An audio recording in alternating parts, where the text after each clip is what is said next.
Antes que las aguas cubrieran los montes más altos, había un hombre llamado Noé, quien halló gracia ante los ojos de Dios en medio de un mundo corrompido.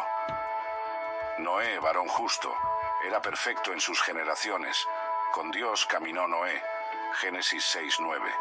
Era el año 600 de la vida de Noé, cuando todo cambiaría para siempre. La tierra estaba llena de violencia y corrupción, y como dice la Escritura, y miró Dios la tierra, y he aquí que estaba corrompida, porque toda carne había corrompido su camino sobre la tierra. Génesis 6:12. La voz del Todopoderoso resonó en los oídos de aquel hombre justo. He decidido poner fin a toda carne, porque la tierra está llena de violencia a causa de ellos. Y Dios dio a Noé instrucciones precisas. Hazte un arca de madera de gofer, harás compartimentos en el arca, y la calafatearás con brea por dentro y por fuera. Génesis 6:14. Noé, siendo hombre justo y temeroso de Dios, escuchó atentamente las dimensiones y especificaciones exactas de aquella embarcación que serviría para preservar la vida durante el diluvio. Y lo hizo así Noé. Conforme a todo lo que Dios le mandó, así hizo. Génesis 6:22. La construcción de la más grande embarcación mencionada en los textos antiguos estaba por comenzar, siguiendo fielmente el diseño del Creador mismo. El Señor especificó con exactitud las medidas que debía tener el arca. De esta manera la harás. De 300 codos la longitud del arca, de 50 codos su anchura y de 30 codos su altura. Génesis 6:15. Estas dimensiones, que corresponden aproximadamente a 137 metros de largo, 23 metros de ancho y 14 metros de alto según el codo hebreo, convertían al arca en una embarcación de proporciones gigantescas. La Biblia establece que el arca tenía una longitud de 300 codos, un ancho de 50 codos y una altura de 30 codos. Sem, uno de los 3 hijos de Noé, contemplaba asombrado los preparativos. Padre, ¿por qué estas medidas tan específicas? Noé, con la sabiduría que solo proviene de escuchar al Todopoderoso, respondió: El Señor mismo ha determinado estas medidas para que esta embarcación pueda sostener a todos los seres vivientes que entrarán en ella. Estudiosos han señalado que estas proporciones eran extraordinarias para la época y muestran un notable conocimiento de arquitectura naval. Como señalan los investigadores, la proporción de las medidas le confería gran estabilidad al arca, atenuando el cabeceo que pudieran producir las embravecidas aguas. Noé y sus hijos comenzaron a cortar la madera de gofer, material específicamente ordenado por Dios, para iniciar la construcción de aquella embarcación, cuyas proporciones nunca antes se habían visto en la tierra. La Escritura es clara respecto a la estructura interna del arca. Harás un techo para el arca, y lo acabarás a un codo de elevación por la parte de arriba, y pondrás la puerta del arca a su lado, y le harás piso bajo, segundo y tercero. Génesis 6:16.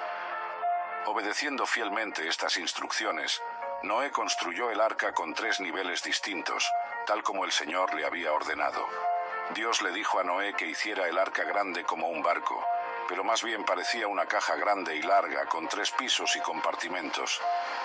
Cam, el segundo hijo de Noé, supervisaba la construcción de los compartimentos. Estos compartimentos que Dios ordenó construir servirán para separar a los animales según sus especies. Cada piso estaba dividido en diferentes compartimentos para albergar a los animales, asegurando así su supervivencia durante la inundación. La estructura de 3 pisos proporcionaría el espacio necesario para albergar a todas las especies de animales, a la familia de Noé y las provisiones necesarias. El término arca simplemente significa una caja, y es la misma palabra que se usa para la canasta que protegió al bebé Moisés en el río. Se usa una palabra diferente para el arca de la alianza. La puerta lateral mencionada en el texto sería la única entrada y salida del arca, por donde ingresarían todos los animales y por donde eventualmente saldrían después del diluvio. Esta puerta, según el relato bíblico, fue cerrada por el mismo Dios una vez que todos estuvieron dentro. Y los que vinieron, macho y hembra de toda carne vinieron, como le había mandado Dios. y Jehová le cerró la puerta. Génesis 7, 16. La Biblia menciona específicamente un elemento crucial para la habitabilidad del arca, una abertura superior que proporcionaría ventilación. Según Génesis 6, 16, Dios instruyó a Noé: harás una ventana para el arca, y la acabarás a un codo de elevación por la parte de arriba. Esta ventana, o tragaluz, tzohar en hebreo, no era una simple abertura, sino un sistema que permitiría la entrada de luz y la circulación de aire dentro del arca. La palabra tzohar, traducida como ventana en Génesis 6, 16, es diferente de la palabra hebrea estándar para ventana, chalón, que aparece en Génesis 8, 6. La esposa de Noé observaba con curiosidad la estructura que tomaba forma. ¿Será suficiente esta abertura para que respiren todos los animales? Noé, confiando plenamente en las instrucciones divinas, respondió: el Señor ha diseñado esta ventana a un codo de elevación para proveer aire y luz suficientes. Nada en su diseño es casualidad. Aunque mucha gente se ha imaginado el arca de Noé como teniendo una ventana pequeña, la frase «la acabarás a un codo de elevación» no da al lector de la Biblia ninguna dimensión clara de la abertura. El texto solamente dice que Noé debía acabarla a un codo de elevación. Posteriormente, en Génesis 8:6, vemos que esta ventana era funcional, y sucedió que al cabo de 40 días abrió Noé la ventana del arca que había hecho. Esta referencia confirma que la abertura no solo existía, sino que podía abrirse y cerrarse según fuera necesario. Cualquier abertura en la cubierta de un barco necesita una pared para evitar que el agua fluya hacia adentro, especialmente cuando la nave gira. La posición central del tragaluz es elegida para reflejar la idea de una luz de mediodía. En medio de los preparativos, uno de los aspectos fundamentales ordenados por Dios fue la impermeabilización completa del arca. Según Génesis 6.14, la orden divina fue específica: y la calafatearás con brea por dentro y por fuera. Este proceso de calafateo con brea era esencial para garantizar que el arca flotara sin filtraciones durante el diluvio que duraría más de un año. El arca estaba construida con madera resinosa, posiblemente ciprés, que es muy resistente al agua, y además iba calafateada o sellada con alquitrán por dentro y por fuera. Jafet, aplicando cuidadosamente la brea en las juntas exteriores, comentó: «Es asombroso cómo esta sustancia negra puede protegernos de las aguas más violentas». Noé asintió mientras supervisaba el trabajo. Esta brea que Dios nos ha indicado usar creará un sello perfecto contra las aguas. Sin ella, la madera se empaparía y se pudriría. La madera de gofer se menciona en Génesis 6.14 como el material utilizado por Noé para construir el arca. Este material, junto con el calafateo completo, tanto por dentro como por fuera, creaba una barrera doble contra la humedad que garantizaba la integridad estructural del arca durante todo el tiempo necesario.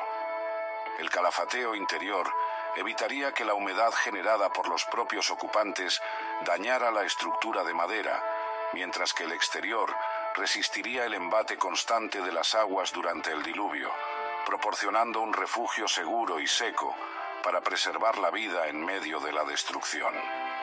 La palabra de Dios fue clara respecto a la necesidad de provisiones para todos los ocupantes del arca. En Génesis 6:21, el Señor ordenó a Noé: y toma contigo de todo alimento que se come y almacénalo, y servirá de sustento para ti y para ellos. Esta instrucción revelaba la previsión divina para el sustento durante el largo periodo que pasarían en el arca. Sin estas provisiones, hubiera sido imposible mantener con vida a tantas especies diferentes durante más de un año.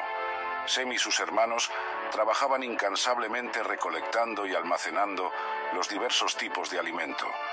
Cada especie tiene sus propias necesidades, Padre. ¿Cómo sabremos cuánto almacenar para cada una? Noé, siguiendo fielmente las instrucciones divinas, respondió: el Señor que nos manda llevar estas criaturas también nos ha dado la sabiduría para proveer lo necesario para cada una. El arca fue diseñada para albergar a una gran cantidad de especies animales, así como a Noé y su familia. Además de las especies animales, el arca también contaba con compartimentos para almacenar alimentos y agua. El texto bíblico confirma que Noé cumplió con exactitud estas instrucciones, y lo hizo así Noé, conforme a todo lo que Dios le mandó, así hizo. Génesis 6:22. Esta obediencia incluía la recolección y almacenamiento de todo tipo de alimentos necesarios para la supervivencia durante el tiempo del diluvio. Conforme se completaba la construcción del arca, llegaba el momento culminante, la entrada de los animales.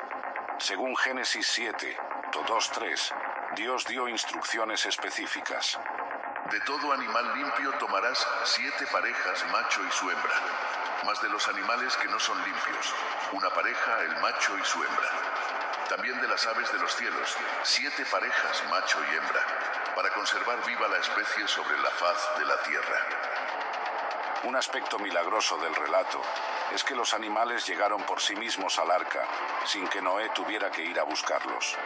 Como se lee en Génesis 7:8-9, de los animales limpios y de los animales que no eran limpios, y de las aves, y de todo lo que se arrastra sobre la tierra, de 2 en 2 entraron con Noé en el arca, macho y hembra, como mandó Dios a Noé. Noé estaba preocupado sobre cómo traería a una pareja de cada animal, pero una mañana, al despertarse, todos los animales habían llegado hasta su casa. Rápidamente los metió en el arca, pues empezaba a llover. La familia observaba asombrada cómo las diversas especies se acercaban ordenadamente. Es un milagro, padre. Los animales vienen por sí mismos, como si Dios los guiara directamente a nosotros. Noé contemplaba la escena con reverencia. El mismo Dios que decretó su preservación es quien los trae hasta nosotros. No es por nuestro poder, sino por su voluntad. Solo 2 animales se mencionan por su nombre en el relato bíblico del arca de Noé: el cuervo y la paloma, que Noé envió para comprobar si las aguas habían bajado. Esta llegada ordenada y voluntaria de los animales es uno de los aspectos más sobrenaturales del relato bíblico, revelando la soberanía divina sobre toda la creación. Cuando todos los animales y la familia de Noé hubieron entrado en el arca, ocurrió un hecho sobrenatural registrado en Génesis 7:16. Y los que vinieron, macho y hembra de toda carne, vinieron, como le había mandado Dios, y Jehová le cerró la puerta. Este acto divino de cerrar la puerta señalaba el momento definitivo. Ya no habría más oportunidad de salvación para quienes habían rechazado el mensaje de Noé durante los largos años de construcción del arca. El tiempo de gracia había concluido. Dentro del arca, la familia escuchó el sonido de la pesada puerta sellándose, sin que manos humanas intervinieran. El Señor mismo ha sellado nuestra protección. Ya no depende de nosotros, sino de Él. Y precisamente en ese momento, tal como se relata en Génesis 7:11-12, el año 600 de la vida de Noé, en el mes segundo, a los 17 días del mes, aquel día fueron rotas todas las fuentes del grande abismo, y las cataratas de los cielos fueron abiertas, y hubo lluvia sobre la tierra 40 días y 40 noches. Aquel día fueron rotas todas las fuentes del grande abismo, y las cataratas del cielo fueron abiertas, y hubo lluvia sobre la tierra 40 días y 40 noches. Según el relato, el diluvio cubrió hasta las montañas más altas. El sellado divino del arca ocurrió justo antes del inicio del diluvio, confirmando la precisión del tiempo de Dios y la perfecta protección proporcionada para los ocupantes del arca, quienes ahora flotarían sobre las aguas del juicio divino que cubriría toda la tierra. La Biblia proporciona detalles precisos sobre la cronología del diluvio y el tiempo que Noé y su familia pasaron dentro del arca. Esta información aparece en diversos versículos de Génesis capítulos 7 y 8. La lluvia cayó durante 40 días y 40 noches, Génesis 7:12, pero el tiempo total dentro del arca fue mucho mayor, según Génesis 7:24, y prevalecieron las aguas sobre la tierra 150 días. Después de estos 5 meses, el arca se posó sobre las montañas de Ararat, Génesis 8:4, pero aún debían esperar varios meses más hasta que las aguas descendieran completamente y la tierra se secara. Cuando Noé completó el arca, entraron con él su familia y los animales que le habían mandado. Cuando las aguas del diluvio retrocedieron, el arca se posó sobre las montañas de Ararat. La esposa de Noé contemplaba el lento paso de los días. ¿Cuánto tiempo más debemos esperar aquí dentro? Noé, con la paciencia que caracteriza al justo, respondió: Esperaremos el tiempo que Dios determine. Él nos trajo aquí. Él nos dirá cuándo salir. Noé envió primero un cuervo para ver si las aguas habían bajado, pero no obtuvo respuesta clara. Luego envió una paloma, que volvió por no encontrar dónde posarse. 7 días después, envió nuevamente la paloma, y la paloma volvió a él a la hora de la tarde. Y he aquí que traía una hoja de olivo en el pico. Génesis 8:11, señal de que las aguas estaban retrocediendo. Finalmente, según Génesis 8:14-16, y en el mes segundo, a los 27 días del mes, se secó la tierra. Entonces habló Dios a Noé, diciendo: Sal del arca tú, y tu mujer y tus hijos, y las mujeres de tus hijos contigo. El cálculo total revela que Noé y su familia permanecieron en el arca aproximadamente 1 año y 10 días, desde el momento en que entraron hasta que recibieron la orden divina de salir. Finalmente, cuando la tierra se secó completamente, Dios ordenó a Noé y su familia salir del arca, junto con todos los animales que habían preservado. Como leemos en Génesis 8:15-17, entonces habló Dios a Noé diciendo: Sal del arca tú, y tu mujer, y tus hijos, y las mujeres de tus hijos contigo, todos los animales que están contigo, para que se multipliquen sobre la tierra y fructifiquen y llenen la tierra. Cuando las aguas bajaron, el arca quedó encallada en las cumbres del monte Ararat. Noé, que es descrito en el relato bíblico como una persona justa, halló gracia a los ojos de Dios.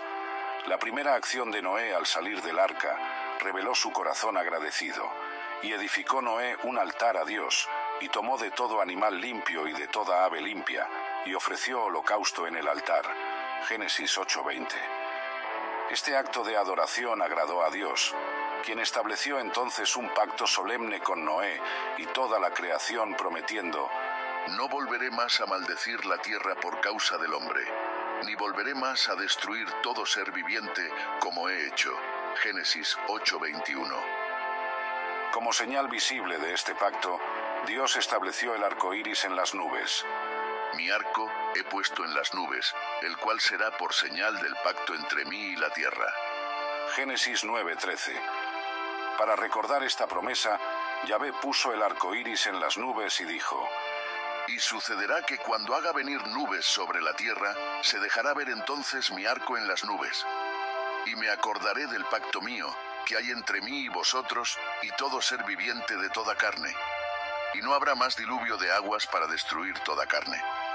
Este pacto divino con Noé representaba un nuevo comienzo para la humanidad y toda la creación, basado en la gracia y la misericordia de Dios. La experiencia del arca había concluido, pero su propósito se había cumplido perfectamente: preservar la vida según el plan divino.